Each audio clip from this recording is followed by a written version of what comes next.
Professeur Kaila, bonjour. Je voudrais parler avec vous des nouvelles recommandations. Est-ce que vous pourriez, avant de commencer, avoir la gentillesse de vous présenter?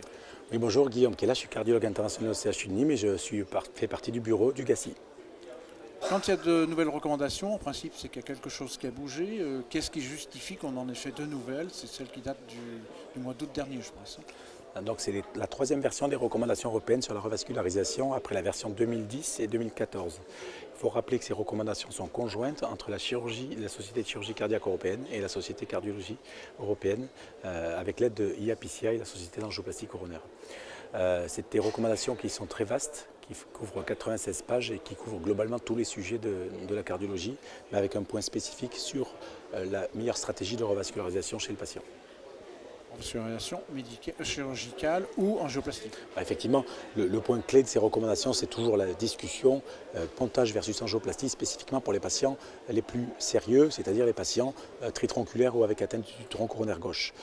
On a eu des données récentes en 2018 qui nous ont montré, une méta-analyse publiée dans Lancet, qu'à long terme, à 5 ans, lorsqu'on compare chirurgie et angioplastie, la chirurgie est plutôt bénéfique en termes de mortalité toute cause. Donc si bien que cette méta-analyse a été implémentée dans les données des recommandations européennes et qui nous disent que lorsqu'on doit évaluer un patient et essayer de trouver une stratégie de revascularisation, lorsque le malade est multitronculaire, l'angioplastie est à proposer uniquement si le score syntaxe est bas, et lorsque le patient est multitronculaire et diabétique, c'est vraiment la chirurgie qui doit être privilégiée en première intention. Finalement, ça n'a pas beaucoup changé pour les diabétiques. Ça peut changer, mais ça s'est confirmé. Sur le tronc coronaire gauche, on a eu 2 études récentes qui ont été publiées, Excel et Noble.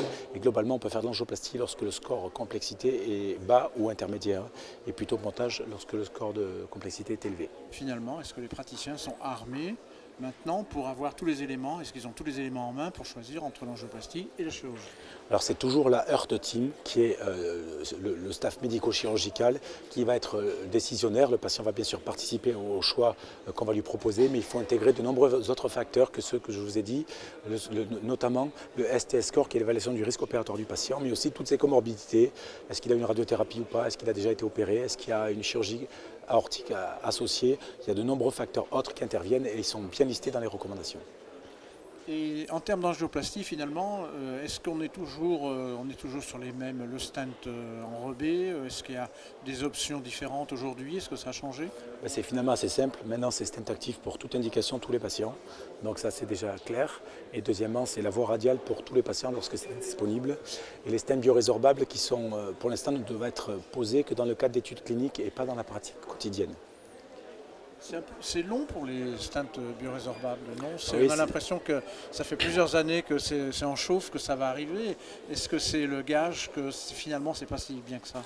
Comme souvent avec les nouvelles technologies, on a une phase de croissance très rapide, une phase de difficulté, et c'est après la phase de difficulté qu'il y a une lente remontée de la technologie pour arriver à combler les petits problèmes techniques qu'il y a eu au départ. Donc c'est probablement quelque chose qui va revenir. Il y a plus de 10 stents biorésorbables qui sont actuellement développés.